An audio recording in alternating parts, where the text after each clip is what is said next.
Вітаю всіх, хто долучився до Welcome to нашого everybody who has joined our today's webinar.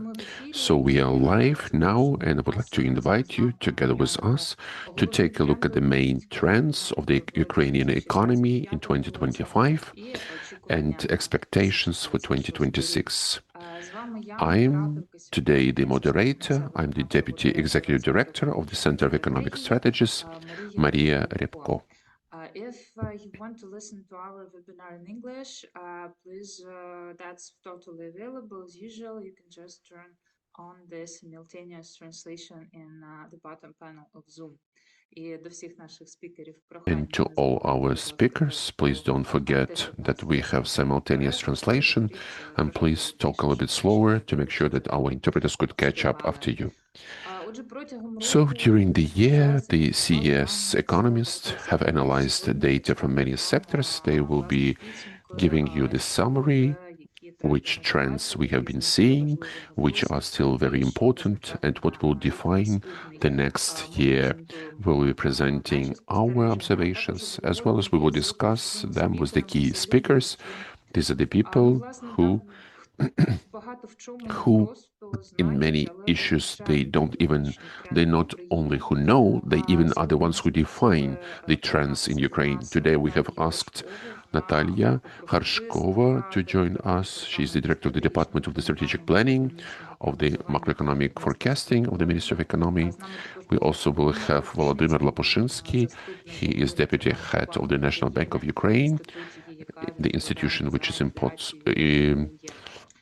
responsible for the inflation, and is also managing the exchange rate fluctuations. Also, Tymofiy Mylovanov with us. He is the person who is following the international and the Ukrainian trends and defining a lot the areas and the vector for the development of Ukrainian economic education. We are also very happy to see Tomas Fiala in our today's discussion. He is the founder of Dragon Capital Investment Company, and he is the person of the Supervisory Board of CES. So I'm Maria Repko once again, and our today's event has become possible thanks to the programs of the international development of Great Britain, UK international development. The opinions mentioned by us not necessarily reflect the position of the Great Britain government, but we really appreciate our colleagues from Britain to help us communicate with you. Also, of course, our today's event is possible thanks to the armed forces of Ukraine, which we appreciate a lot, and we call on you to donate to various good initiatives. Several links we will be sharing in chat today. So basically, I will finish the intro and I will ask my colleagues to take the floor. The CES economists, they will present the overview of the Ukrainian economy, what has happened in 2025, or what had happened in 2025. So I would like to take my colleagues to take the floor. Sectoral analysis, Natalia. Welcome to everybody. So last year for the Ukrainian economy was, on the one hand, was quite difficult. On the other hand, the fact that our economy continues to grow during the war, that's at the fourth year of the war, that's quite remarkable by itself. Very recently, we have conducted a webinar to discuss forecasts with the non-governmental experts, and the non-governmental experts said that the GDP would grow by 2% in 2025. So this was actually between 1.5 all the way to 2.4. Today, the Minister of Economy, Ms. Natalia, will talk in more detail about it.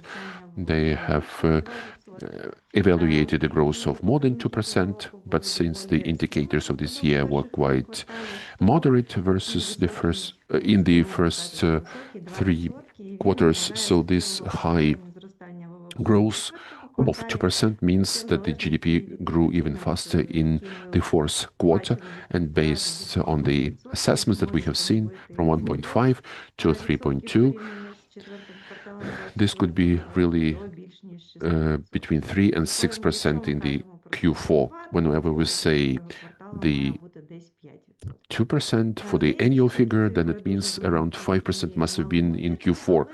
This looks like unlikely, but there is some justification of such figures. In the first place, this is the shift to collect harvest to, that we will talk a little bit later at the slide for agriculture. A significant contribution to GDP growth in Q4 also took place in 2025. This was coming also from the defense sector. Lots of expenses in defense also supported the investment demand, and we can also see that the consumer demand remained steady that year, last year, meaning last year, thanks to salaries that were growing high pace while the inflation was going down, especially in the end of the year. But the contribution of net exports was negative last year because this high domestic demand and energy needs were primarily met through imports, and it was meant not only for consumer or defense needs of the state, and also to repair infrastructure, especially energy infrastructure, and because of some new losses that our economy has had, also there's been a significant imports of energy resources last year. But such factors as unsafe to work, the shortage of staff, because the migration continued, also high production costs and high production expenses, they contained the bigger growth of the economy. In case we talk about the imports, with high pace, especially in the end of the year, there was also the increase in imports of electric cars, taking into account that since the beginning of 2026, the benefit, benefit to buy electric cars, this VAT benefit will be taken out. Nevertheless, the economy continued to grow irrespective of the war, and the business and the population are quite adapted to such conditions, and they continue to improve adaptation. We could see the consumer and business expectations, they were somewhat higher than in 2024, not significantly higher, but they were still a little bit higher.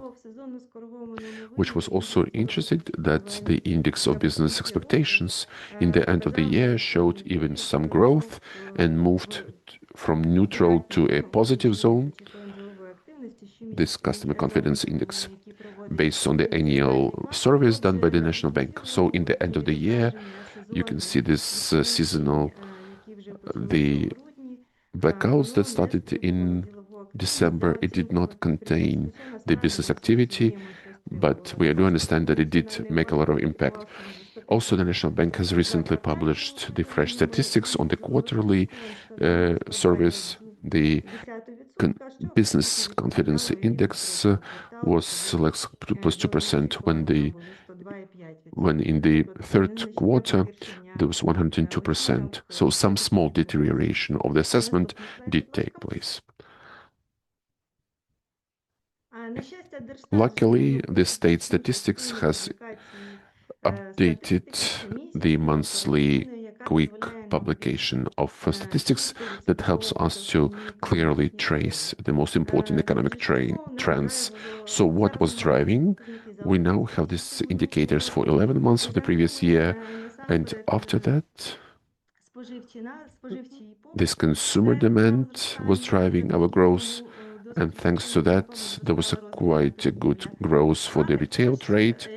Also, the investment demand, as already mentioned, that was explained by the budget expenditures to build fortifications, capital repairs, infrastructure of big companies, and the construction of some protection of energy objects. All of it was reflected in construction, but also there was the growth in residential construction, which gave a certain impulse. Oselia program has improved the conditions for the mortgage. Also, there was a growth of the passenger turnover. Nevertheless, agriculture, for instance, The mining industry and, of course, energy demonstrated slightly worse results, and as well as the cargo turnover decreased because the exports was lower than previous year, and because Russia strengthened their attacks, the security situation last year deteriorated. There was some additional destructions of both the railways as well as the moving stock as well as the ports, which also in turn additionally limited the exports and even the production because of the limited capacity for transportation of the finished goods. Next slide. There was the deterioration of the weather, which we are witnessing right now, very cold weather. It started back in December, and because of the significant attacks and basically having quite resilient situation that we had in the beginning of the year, in Q4, actually deteriorated significantly. If in the beginning of the year we almost had no blackouts, neither for households nor for companies, while at the end of the year the situation became really difficult. Electricity was much in deficit because of the destroyed generation as well as transportation. Therefore, in Q4, the deficit of electricity could reach some 10% from the needs. And as a result, in this period, January, November 2025, the production of electric energy and supplies of gas decreased by almost 1%. Partially, the significant deficit of electricity was covered by commercial imports. It significantly grew in December, especially in December, almost to 50% compared to November. And starting from the 12th of November, we absolutely had no exports of electricity, although in the beginning of the year, with the good, stable situation in the energy sector, allowed Ukraine to export big volumes of electric energy. So in general, in 2025, Ukraine imported more than 3 million megawatt hours. This is going to be less the record monthly peaks of summer 24. Some more indicators. The debt on the balancing market for Ukrenergo grew to some 42 billion hryvnia. Also, there's been a significant debt of Ukrenergo itself to almost 23 billion hryvnia. And because of the destruction of the gas infrastructure, which also limited the mining industry, we could grow by 9 times in terms of the imports of the gas compared to 2024 to 6.5 billion cubic meters, and this is the highest indicator since 2020. And since certain gas production capacities were ruined, and we had quite a low stocks of gas previous year. So according to the data of the Ministry of Energy, in 2025, 762 megawatts of the distributed generation were commissioned, but the biggest part of this capacity were some small 10, 30 kilowatt solar stations in households. Next slide, please.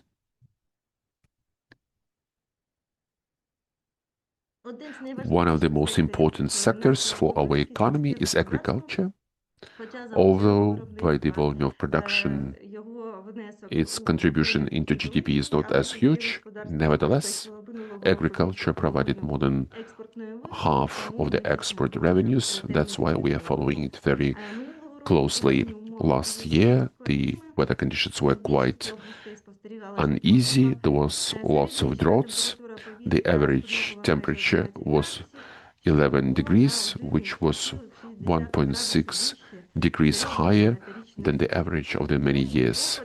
And the rainfall was much less than normal, also around 80% from the normal amount. but it was some slightly better compared to the summer of 2024. Therefore, although the conditions were quite difficult and the raping was a little bit slower, nevertheless, agriculture continued in second and the third quarter, but in general, the volume of the harvest collected were not that bad.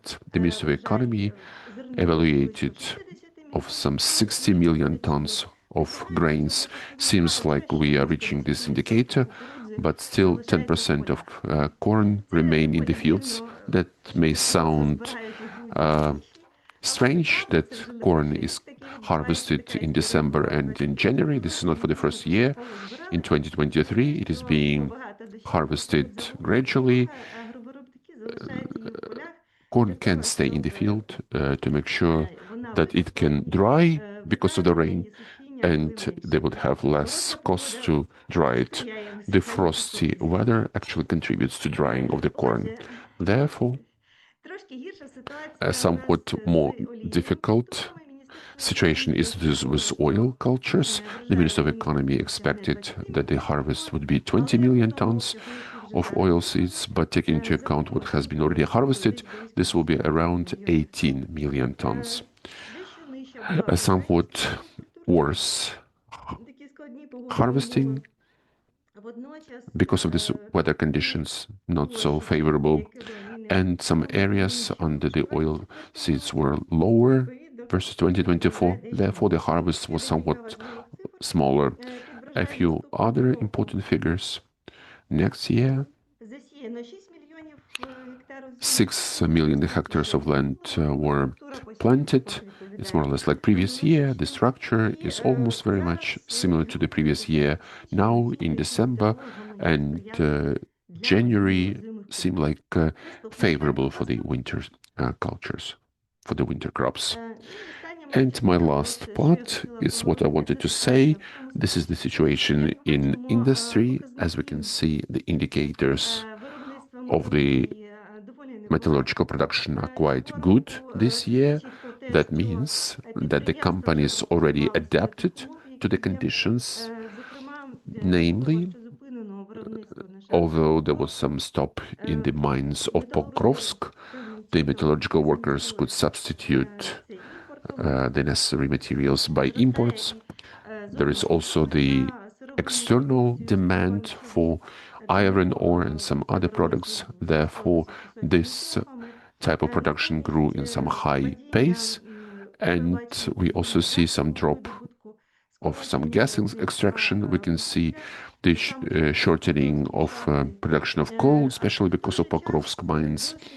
At the same time, quite good results have been demonstrated by a number of industries of processing, especially the ones that are connected to the defense production. That's where we see a significant increase of production.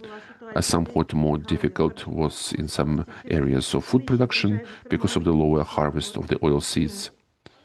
Nevertheless, in general, we can say that the processing industry stays strong. There was a certain support from the government, as at the beginning of the 2026, 15 companies who had suffered from the Russian attacks, they received grants to renew themselves, to reinstate their production for 172 billion hryvnia. Thank you, Natalia, and I would like to invite my colleague Eleazar to talk about the monetary. The inflation in December, and based on the results of the whole year, it was 8% and grew to 0.2% month to month. This year, December was quite surprising. The inflation was not lower than the average forecast, but was lower than any forecast. In December 2025, the median forecast of private analysts was 8.8%, and the minimum forecast of private analysts was 8.3%. So in the October forecast, and the NBU projected 9.3% inflation for the end of 2025. So with this surprise decrease, inflation is primarily explained by oversupply via good harvest, the big number of agricultural goods that ended up on the market. Also, there's been a decrease in the fundamental price pressure. The basic index of consumer prices also amounted 8% year to year, very much similar with the consumer price index.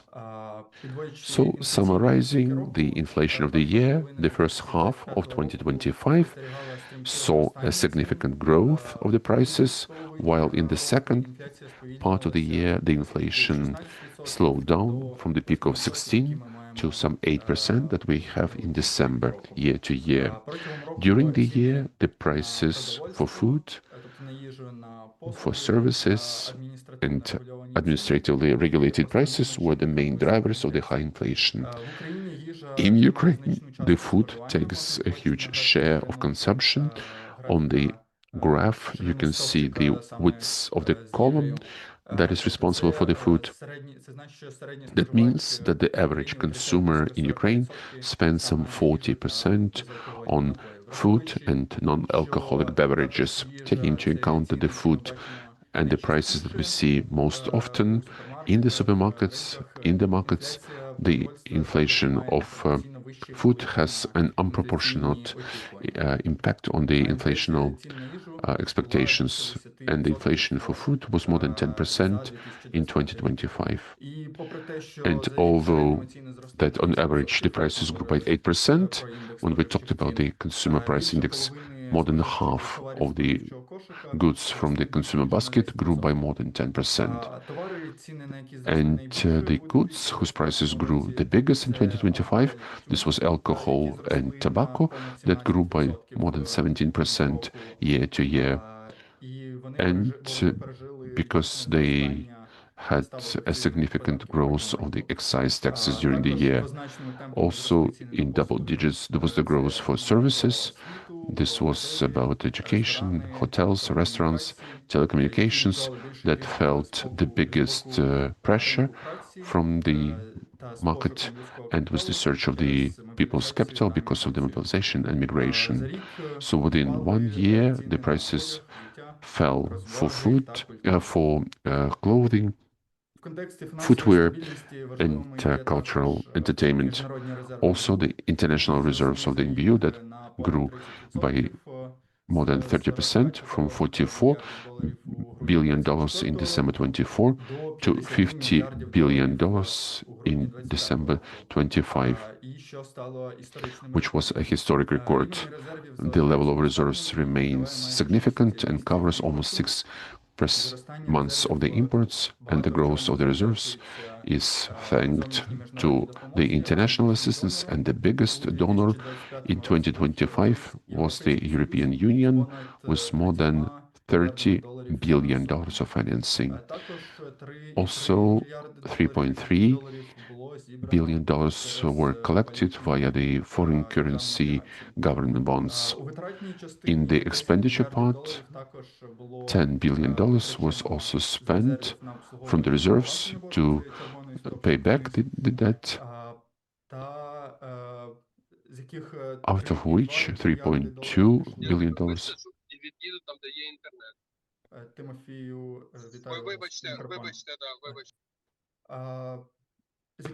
out of which 3.2 billion went to repay the debt of the IMF, also the decrease of the volatility,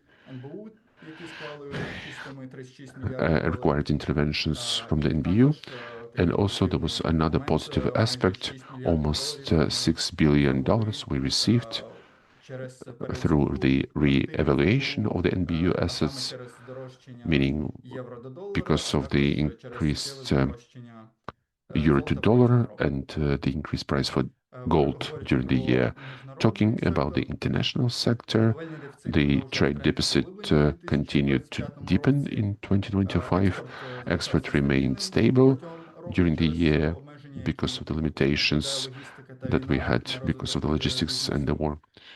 At the same time, imports continued to grow because of the bigger needs in energy, in the recovery of infrastructure, military equipment, and the components.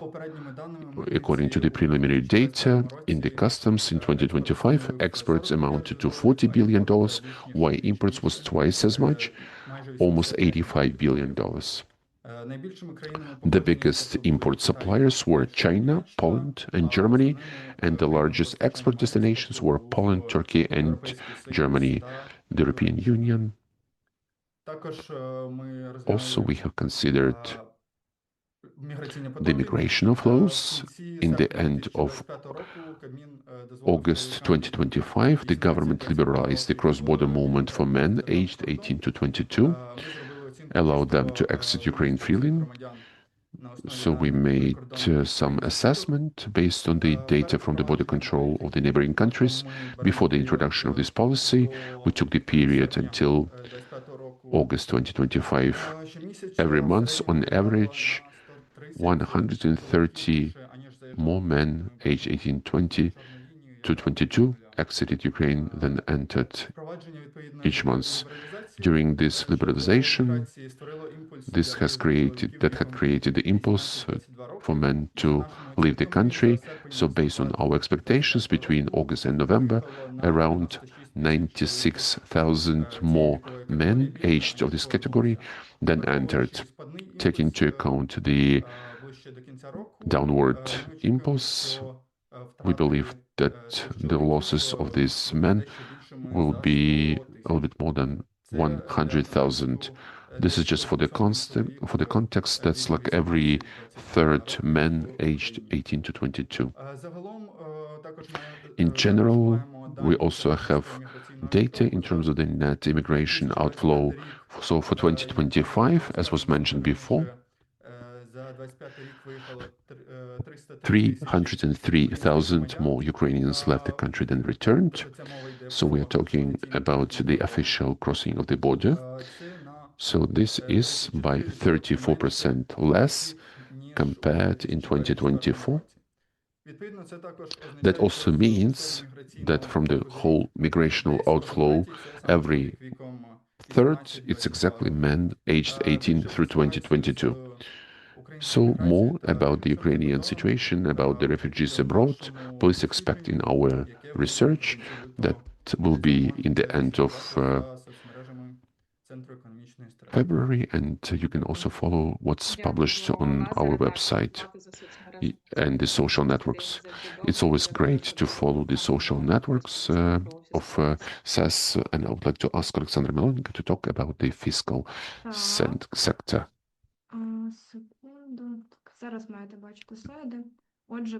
So let's move to the fiscal part,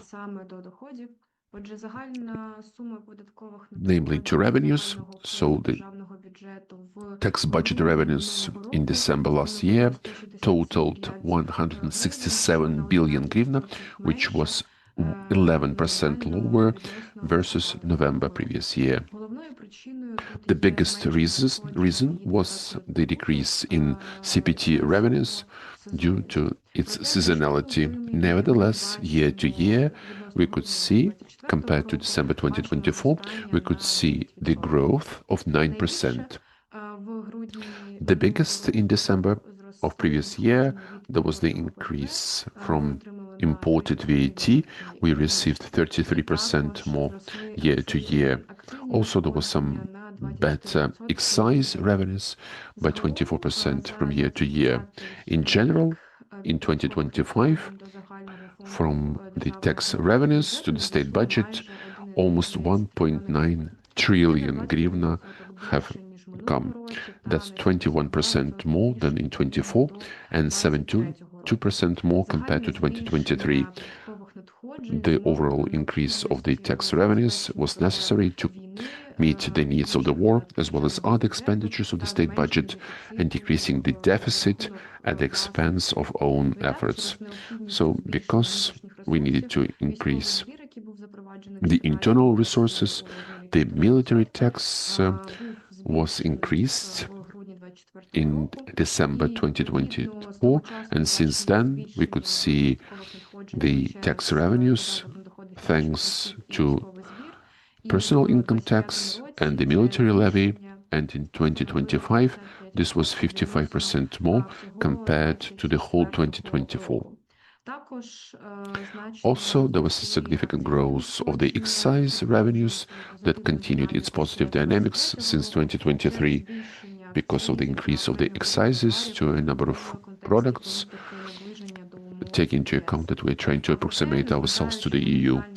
And although there was this nominal increase of the revenues, still the target was not reached because of some optimistic expectations, assumptions that were put into the latest version of the budget 2025.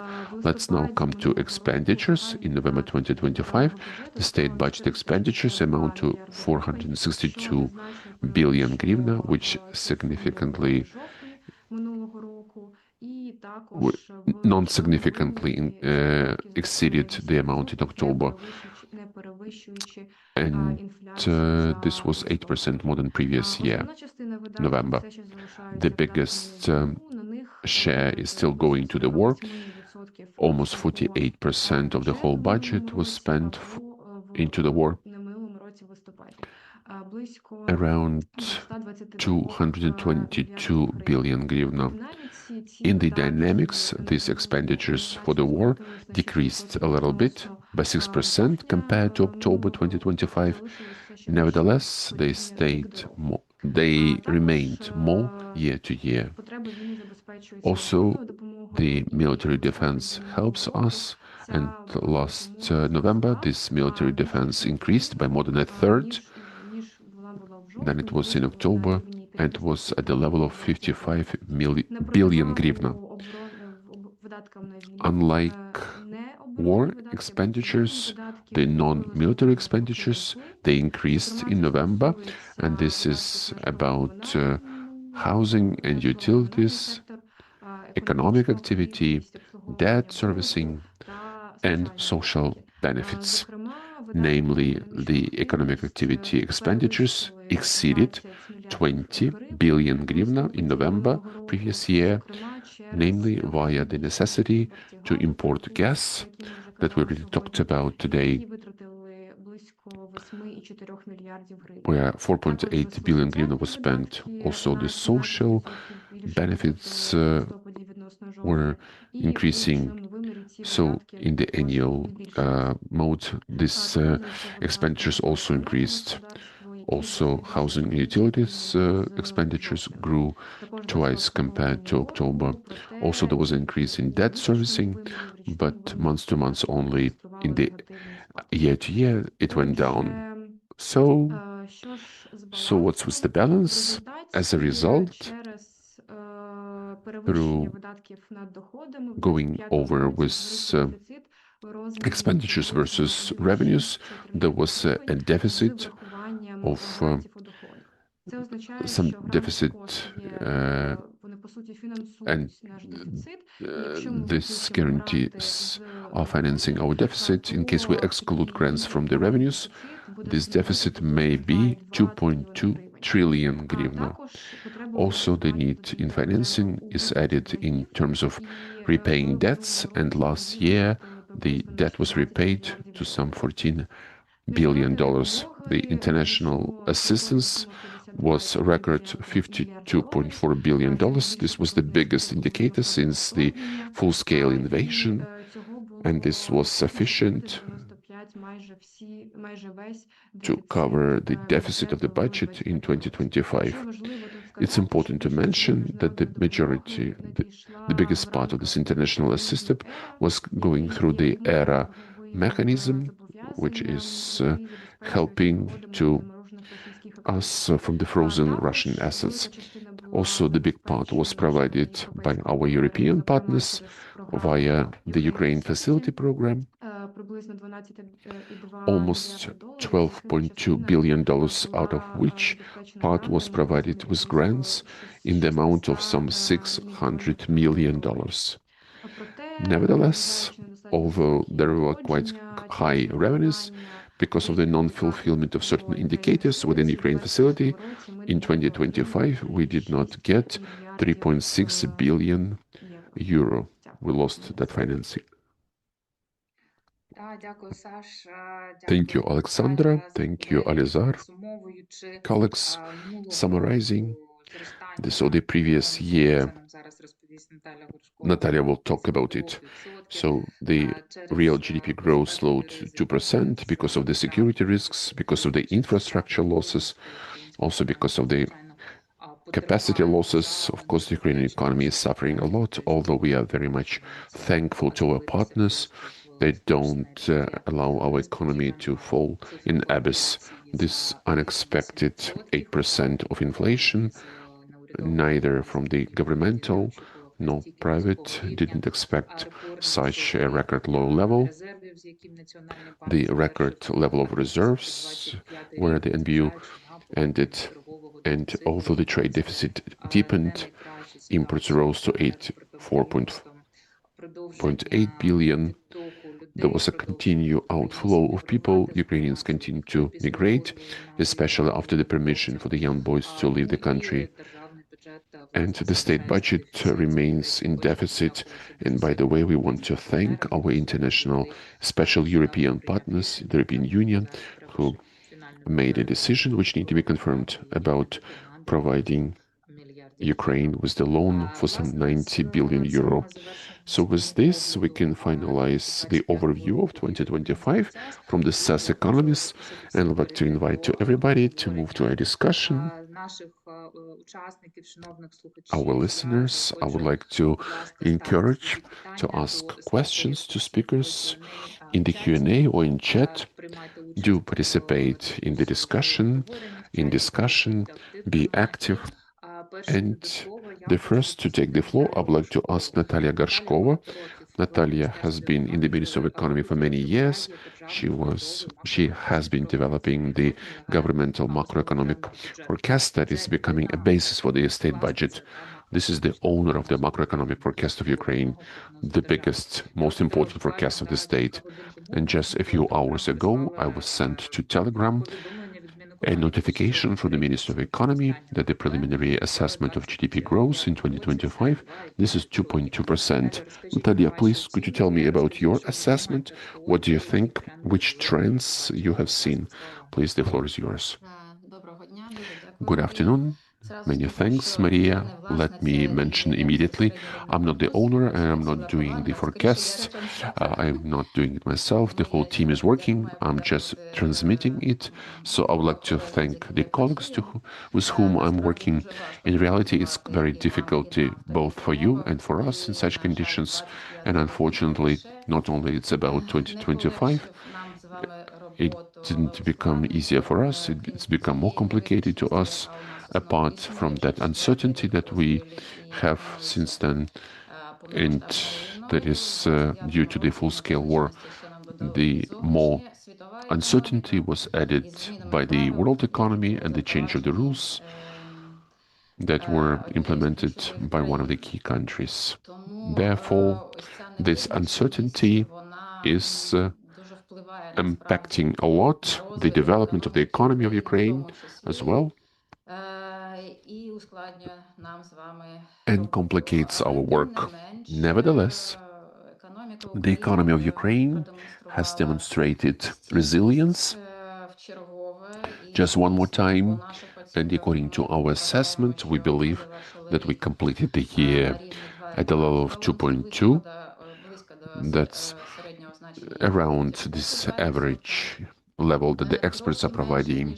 It's slightly less than we expected. We would forecast for the budget of 2025. We put in 2.7%. And for quite a long time, we kept that forecast valid until October. We didn't change it. We still had the understanding that we would still get exactly around that. But after that, this targeted attacks to the energy infrastructure that happened daily, we had to adjust our expectations, bring them down to 2.2%, and I believe we are around 2.2 now. In case we talk in general, whether our expectations materialized in terms of the main drivers for the economic growth, then I would say yes. In general, mainly the biggest driver was the internal demand, plus minus, it's the same contribution in GDP, was provided both by the general governmental management as well as the growth in consumer consumption as well as investments. In any case, the state using the resources via the budget and redistributing the international assistance and the ones that the state is collecting. So the state has acted as the key driver in the investment area and supporting the development of our business. In case we talk which areas, which sectors were providing the economic growth in this year, we would expect that this would be the processing industry, and its development is supported by almost all sectors. In case in the previous years, not everybody would have the positive results. Now a lot of sub-industries of the processing industry have the positive results. This is not only the defense, it's also the pharmaceuticals, the wood processing materials. Many of these sub-industries have the positive results. In the same way, this is construction, which is supported in the first place thanks to the financing of the infrastructural objects, as well as Year Osella, Year Recovery, and the internal trade. These are the key ones. Also, other industries, the majority of industries, sectors in the services, health protection, education, because it's easier for them to adapt to such difficult conditions than what we have now. And what has been slowing down, that's what I said, these are the targeted attacks to the energy infrastructure, and of course, in case we compare to the previous year, the continuation of the high security risks, additional external uncertainty, and as well as Natalia said, talking to us, natural factors that didn't really contribute.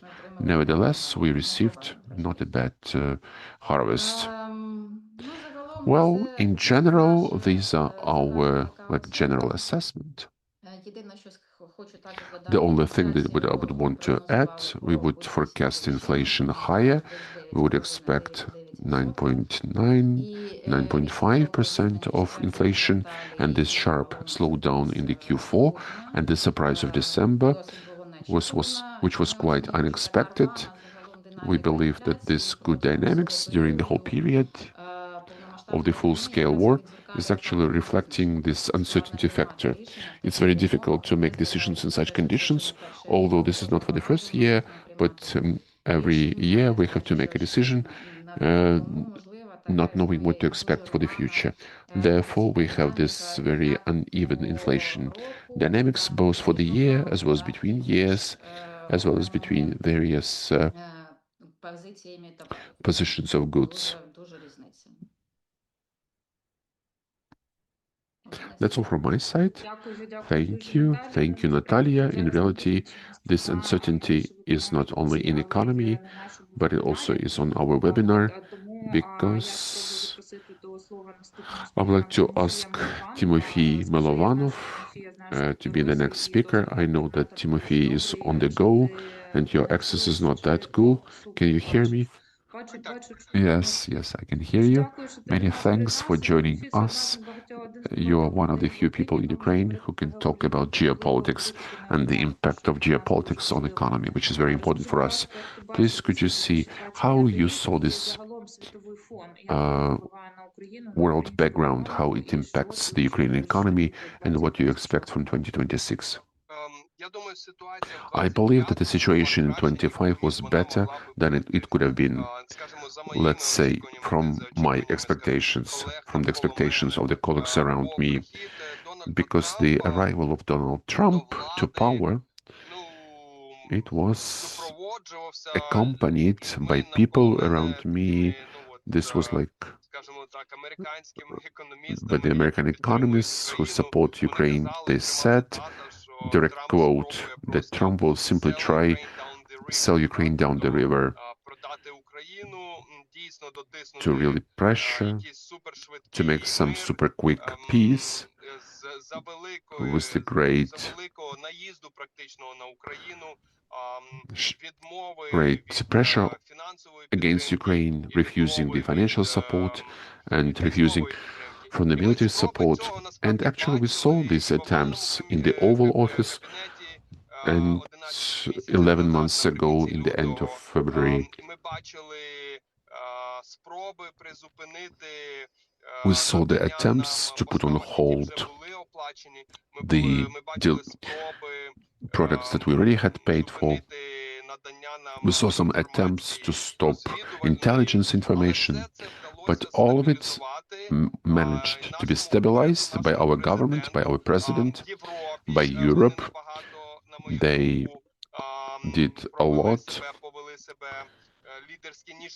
more than expected, less than what would be necessary for Ukraine to complete the war or stabilization, but much more, much better than what it could have been. And as well as Europe, although there are some difficulties, complexities in consolidation inside Europe, this political sabotage from Hungary around who is playing for Russia, conscientiously or non-conscientiously. Europe could provide financial assistance, although it was blocked, the whole idea of transferring the Russian assets for Ukraine. Therefore, the situation I would evaluate from the point of view of realism around 4 out of 5. And my personal expectations, as well as the expectations of people around me, would be that we would have a much worse situation. How it's going to continue? We are seeing that Trump remains unforeseen, unexpected, and sometimes when somebody is trying to write this off, that he's weak, that he talks more, does less, this was actually ruined by him through the Venezuela operation and capturing Maduro. The whole Latin America supports him. If we look at the surveys in the countries of the Latin America, Maduro was absolutely unpopular. Over the last year, the situation in Israel geopolitically stabilized, and the attention was switched in the last months to the situation in Iran. How the United States will carry on there, it's not yet clear. And the United States, although the rhetoric is coming from Trump, in 1 week he believes that it's more up to Zelensky to back up peace. On the other week, he believes that Russia is more up to peace. So the relationship and the development with Russia is not being very positive. And since the beginning of the conflict, because of this shadow fleet, there are arrests, there are some attempts to affect the Russian, you can see that these ships should bring up Russian flags. So the situation is quite interesting, quite peculiar, not straightforward at all, and it shows that, as was expected, there is a huge difference between the rhetoric of Trump and his actions.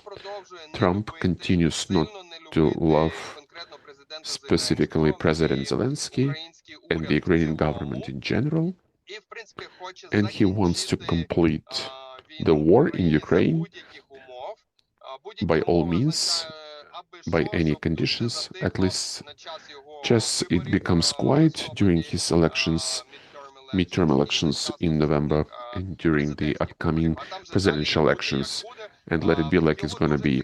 He is very much interested, so we don't have the Afghanistan of Biden. Therefore, they are seriously thinking about the guarantees, but they don't want to give them just like that. They want it to be at the expense of Europe. At the same time, they are increasing the conflict with Europe through Greenland, so there is lots of explosion that could be expected. not very stable and can go in either way. In Ukraine, the situation has stabilized compared with the Gate scandal. President Zelensky could successfully distance himself, which was for many not very evident. The decision to free Yermak via Yermak was also not expected for the majority of the observers inside and outside of Ukraine. And Budanov's and Fedorov's new nominations, they show us that Zelensky is ready to go ahead with some decisions which are complicated for him. The expansion of the Mintage scandal could also have problems in defense, in procurement, and the change of the management in the Ministry of Defense and relaunch of the Office of the President had protected Zelensky from this. He was quite effective in the bluffing of Trump and Putin about the elections. He said, I'm ready to go for this election. For this, we need the ceasefire. And you can see this situation has slowed down. The pressure, sometimes it's happening. People are as if they are getting ready for some elections, but the political pressure stopped to run elections ASAP. So this year we will be living with Trump that will continue to pressure both Ukraine more than on Russia, but also on Russia. And gradually this pressure will grow because of the aggressive behavior of Trump, his external political. This will limit Russia anyway. And just to get some ceasefire, and in my opinion, this will be culminated during the midterms in the US. Inside Ukraine, the political situation will be more stable than expected in December. And in case we do have the elections will be won by the one who will have the electricity, because at the moment the situation is very difficult with the economy, with the energy system. We have seen the lack of capacity. That's basically the audit of the Ukrainian economy that is happening just one more time during the winter. It shows the lack of capacity of certain systems. This will impact inside. We can see that the President Zelensky is distancing himself from the mayors, and quite effectively. So there is no threat to change the internal political situation. Maybe there could be some black swan from Russia. This can always be. Otherwise, there are not that many changes. So 60, 70%, there will be some ceasefire or peace this year. But if it's not reached until the mid-summer, once again, very subjective, we can see the continuation of the war for another few years. I wish the God would hear you. We do look forward to peace. Once we read about the international situation, Ukraine did not have the anti-air defense. This is the story. This is exactly not so much about the anti-air defense. It's about the relationship between Trump and Zelensky. Thank you for this review. This was super informative. We can let you go, and we hope that you can join in once you can reach us in the end of this call. And I would like to invite to take the floor Tomas Fiala, the founder of the company Dragon Capital, as well as the founder of the Center of Economic Strategy. And Tomas, I would like to ask him how 2025 of the business, how did you cope with those challenges that you had, and there were lots of them. How do you hope to cope the challenges that are still to be expected in 2026? And I would also like, unfortunately, we were a little bit delayed, longer than we expected in the beginning, but I can probably ask you the second question as well immediately, which I planned for the second round. It didn't materialize what I expected. So if possible, may I ask you the second question? Please, could you tell us about the Recovery Rebuild Ukraine Fund, which Dragon Capital is hoping to launch next year? Thank you, Maria. Thank you for the invitation. Truly this year we have had lots of challenges,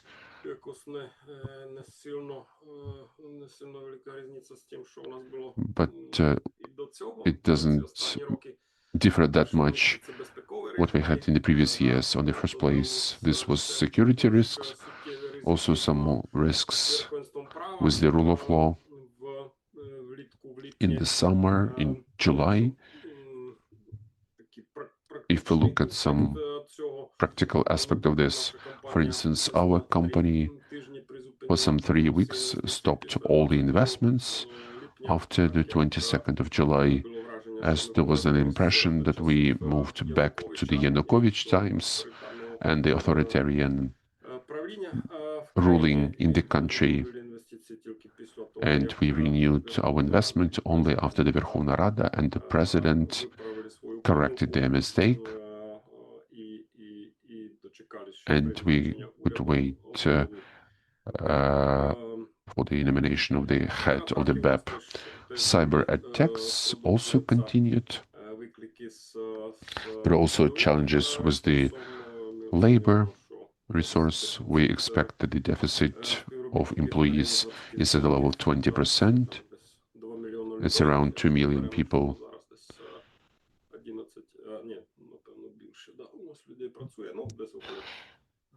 Around 2 million people are missing for the economy.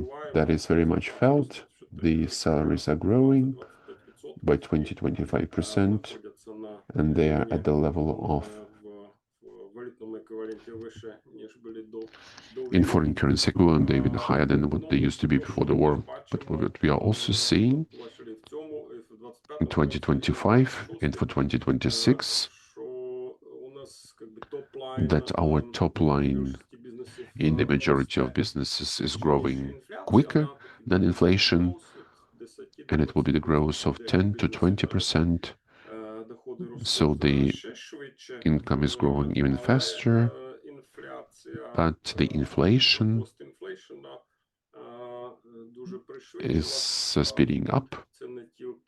And this is not only the workforce, also the taxes contributed to this, and the prices for electricity as well, gas and the like.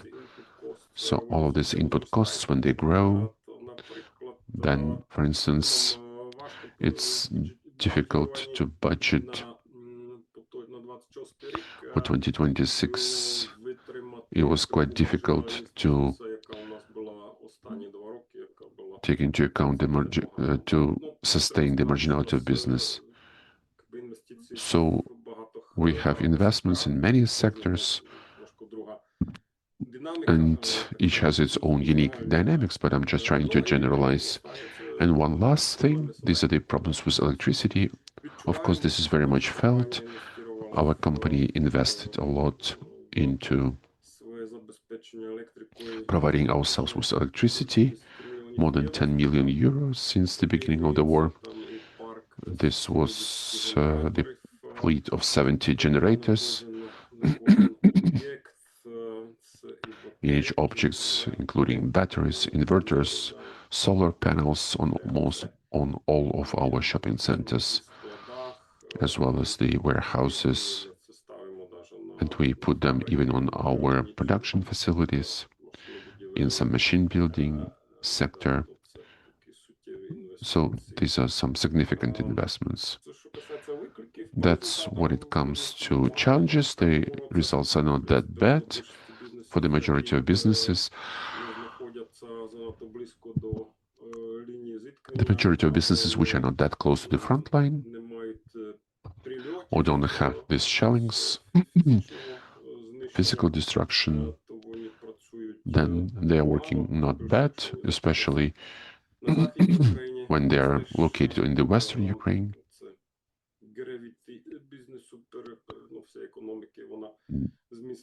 The center of gravity for the whole business shifted to the West,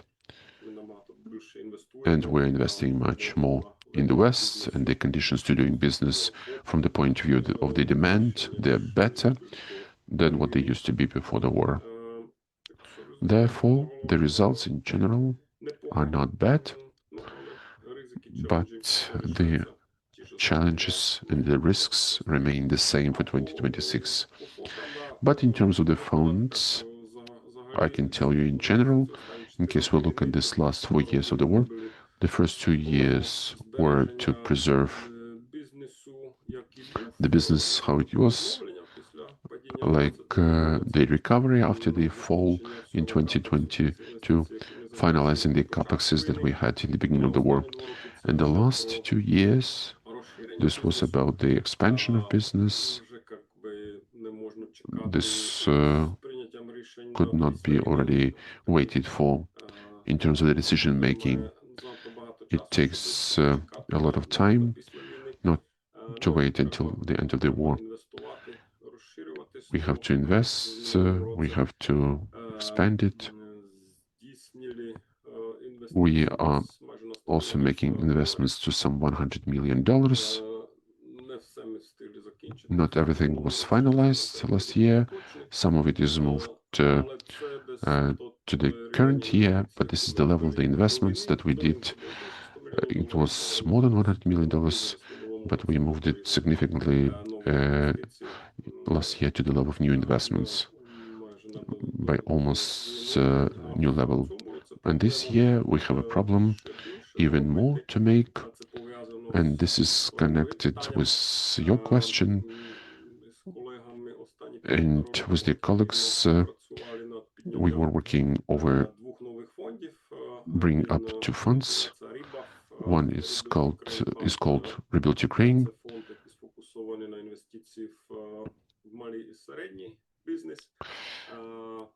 We are focused on medium business. We have fully finalized the first closing of this first close of this fund at the level of $125 million. Altogether, this will be $250 million. We have received already 102. We have 5 investors, as well as our company put in $20 million. So the rest of the investors, these are IFIs and development managers, the institutions of the European countries. We don't have the private investors, unfortunately. A lot of them are looking at it, but are not ready to make such investments with the horizon of 10 years before the war is over. The second foundation that we launched, it was around 200 million euro. We will be also talking about that next week. The information is partially there. That's approximately first close. The final will be 350 million euro. We have created with Amber Infrastructure Joint Foundation from the English Managing Fund of Infrastructure all over the world. We have 50-50 joint venture, and we also launch another new foundation where we have 5 international investors, as well as our company with another 20 million euro. We will be investing into energy, digital infrastructure. Some investments started to be made last year for this particular foundation, but we are also financing from Dragon Capital balance. They will be continued. And the last one, you could see from KfW, that in the beginning of this year made a press release about EU flagship fund for the reconstruction of Ukraine. This is the foundation that was announced at the URC in Rome by Ms. von der Leyen. And it was conducted a competition where 12 managing funds participated from Europe, and in the finals there were 4 that took part in October in some pitching. And also together with Amber Infrastructure we were selecting the winner of this competition, so we are now in the process of due diligence. This is the foundation where the anchor investor are also 5 international and European IFIs and DFIs. We're also putting in 40 million euro of our own money, and we are planning to start investing since the mid of next year. None of these funds has any limitations for the physical assets. So this infrastructure fund that we wanted to launch during the war that can invest into physical assets which are physically in Ukraine. That's also the flagship fund. There are no any limitations for the physical assets or to wait until the war is over. So this is some significant money. So this money needs to be, this is the shareholder capital, which could be leveraged and used further.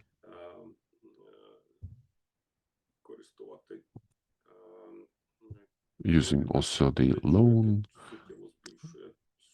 leverage that can increase the amount of this investment.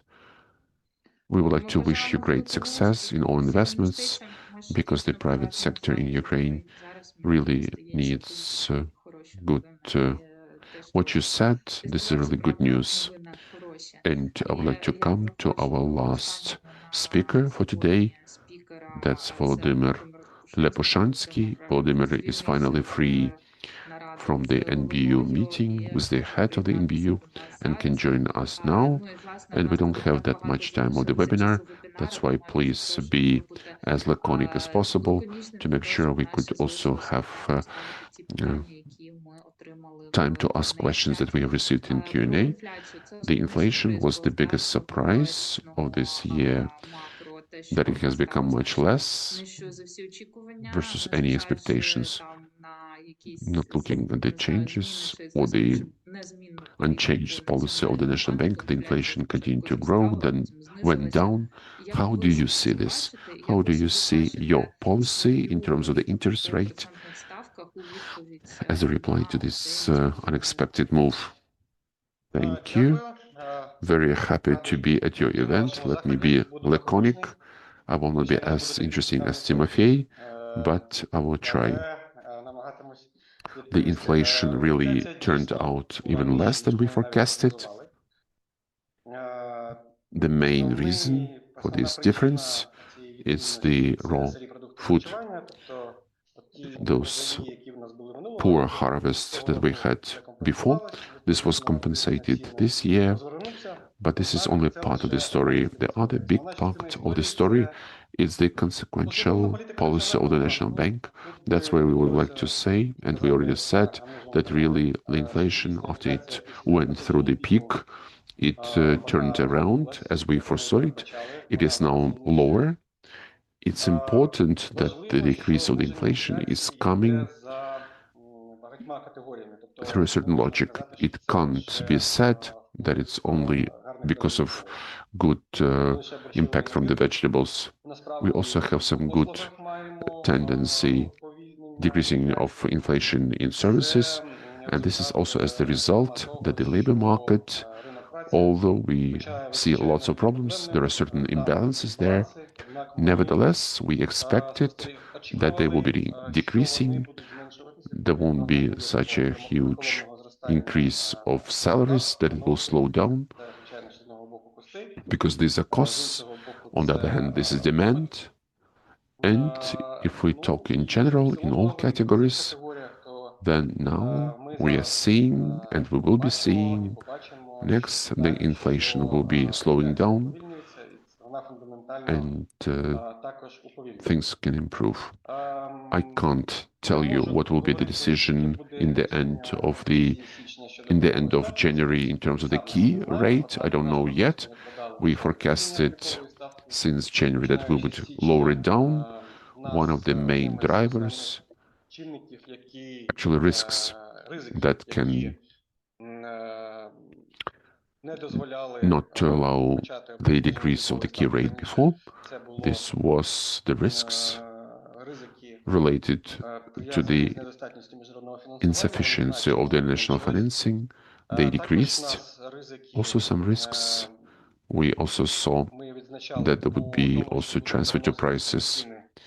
Correspondingly, the losses in energy sector, the bigger pressure on expenses on energy. On the other hand, this is also the lower demand, because in such conditions, to spend becomes less interesting, not so much of a priority. That's why we will continue to look at the situation comprehensively. In the end of January, we will have the new macroeconomic forecast. We are actively developing it right now. And once we have it, we will be sharing with the results. And we will be also making public our decision in terms of the key rate. But in general, the process logic shows to us that the interest rate policy and its forecast to soften it is quite actual. Super forecast. We would love to have it softened of this foreign currency liberalization.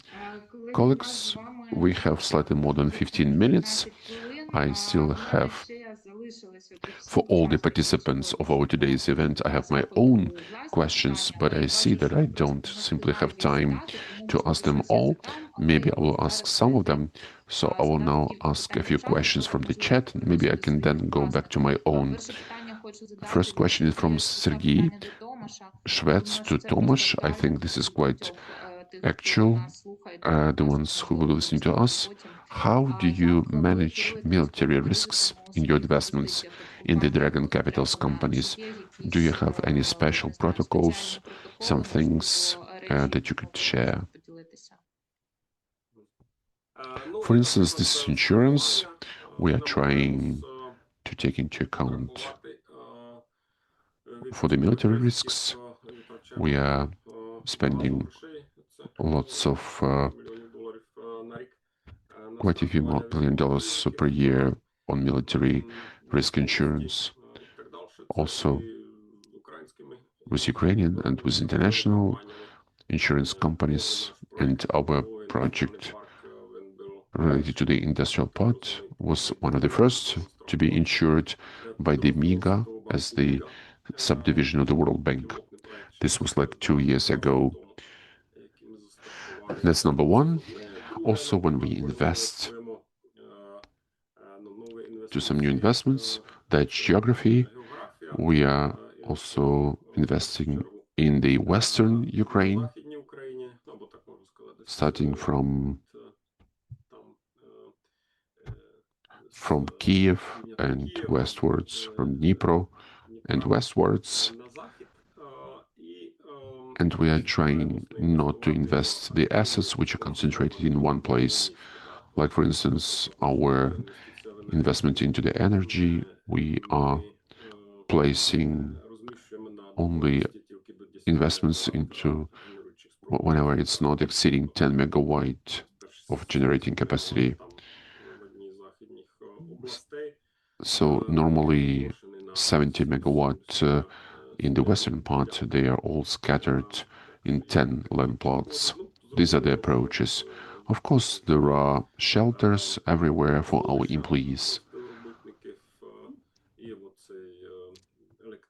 Also, the electric independence that we can work on. We are importing electricity to some of our objects that could be, so it's a really uninterrupted supply. It's exactly what I said before. Many thanks, Tomas. I think after this we will make some summary publication from this point of view. There are some also short questions which I can give you the answers. What are the expectations for the dollar and euro for 26-27? Please, whenever you can see our website, going back online, we are collecting some analytical information. Just recently we had the forecast out. Please look at it. The question about the retrospective and the forecasts of the investments by sectors. You could also add this to the report. This was a great idea. We will try to do this. And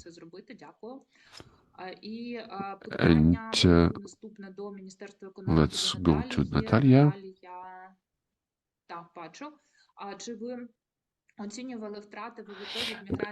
Did you have any losses from the migration of men aged 18 to 22?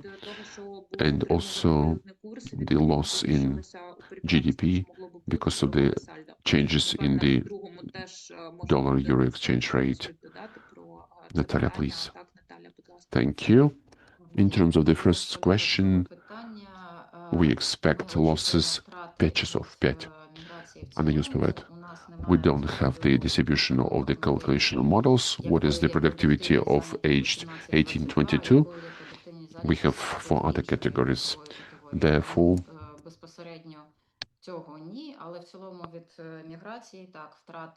but the impact of immigration as loss on GDP, we expect we have the loss of 100,000 people. That, of course, impacts actually 0.3% impact on GDP. In terms of the exchange rate, no, this we didn't assess. Many thanks. And now the question from Irina.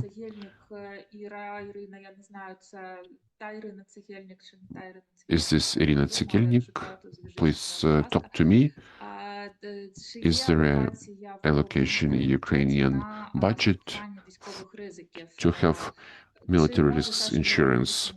Who can answer this question? Did you put into 2026 for this program anything?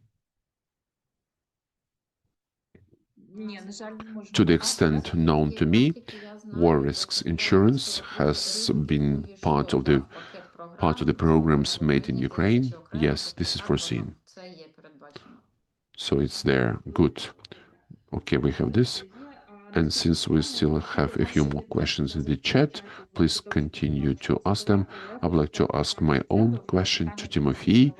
If Tymofiy is with us, or if you are on the go, can you hear us or not? Yes, I'm here. It just seems to me that a huge part of the Ukrainian economy of the future is children, youth, and their education. And since you're the president of the Kyiv School of Economics and you have done a lot to this, we don't want to simply let it go at the background of the economic problems. Do you see any trends, any things that you could do in education to make sure that the young people will not exit? And please tell me what the Kyiv School of Economics is doing this. Thank you so much for this possibility. I believe the biggest challenge is really to lose the talented youth for Ukraine. This is also now, and this is also after the war. What has been shown by the young people surveys, they're not so much concerned about the security, it's more about whether they will have the possibility to do networking experience.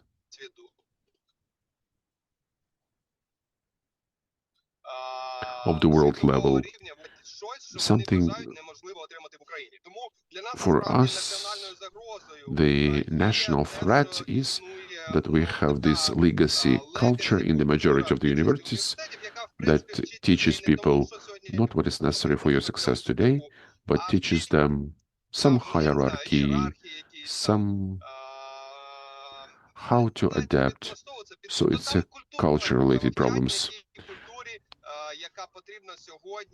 not what is necessary for Ukraine to be successful today. How to be successful elsewhere in the world, they should teach. Creativity and the things. And this is the challenge both for the labor market and for the people.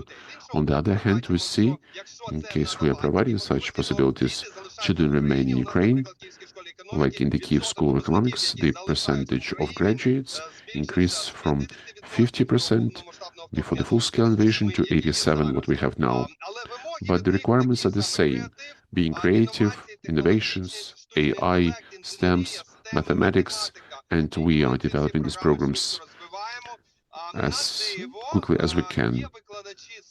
There are some instructors, that's luckily, who are not even Ukrainians and who are ready to come to Ukraine and work even during the war, because they are very much interested in this.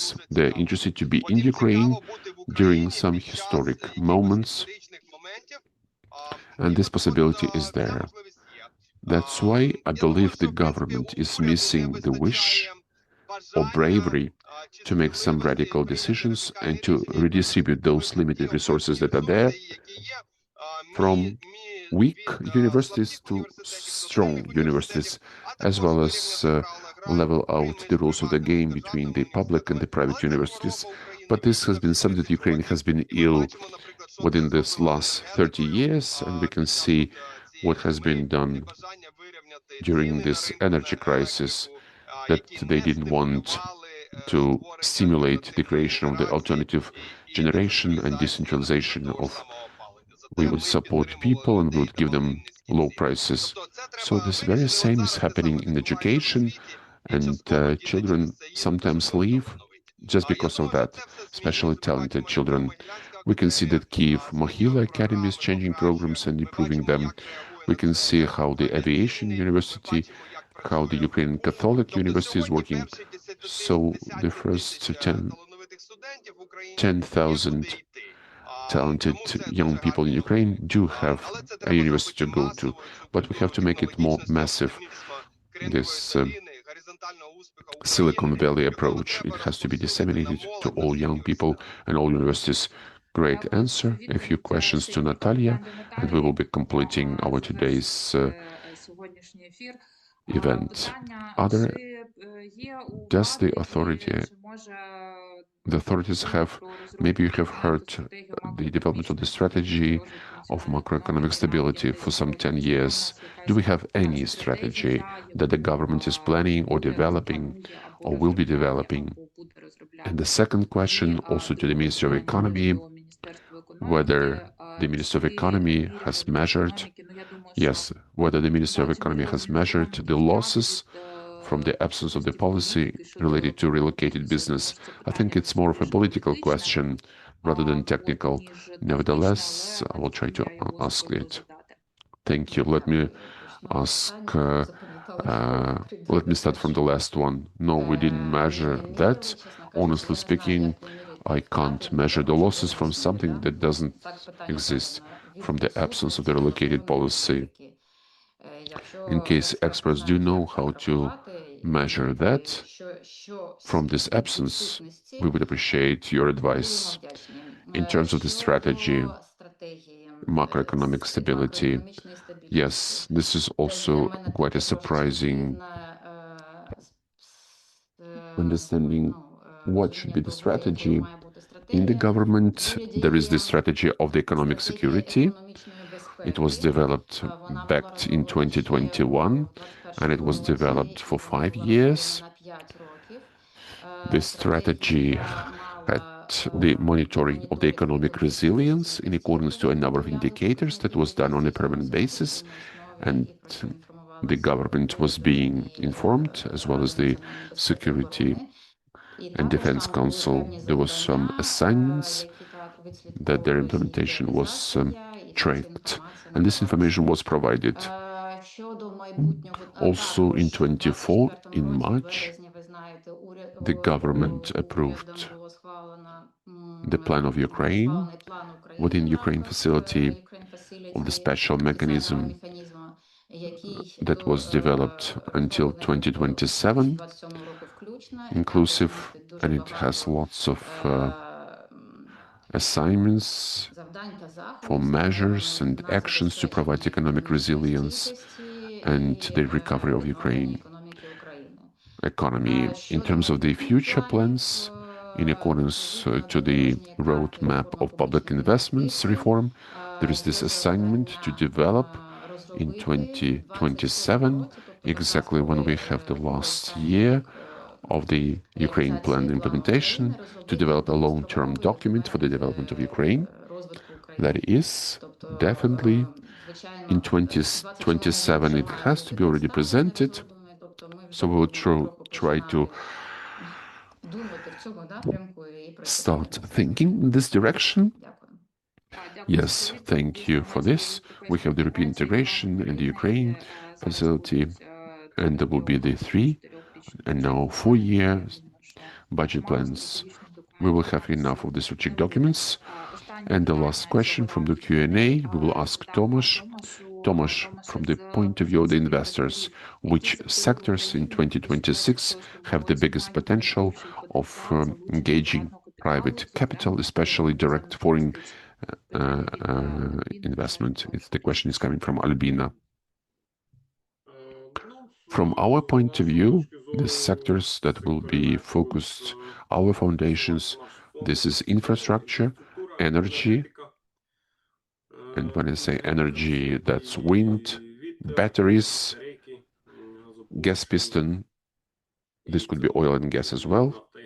I understand there are a number of international investors who are looking into the projects in this sector, and Naftogaz doesn't have money to new capexes, and they're ready to share their projects.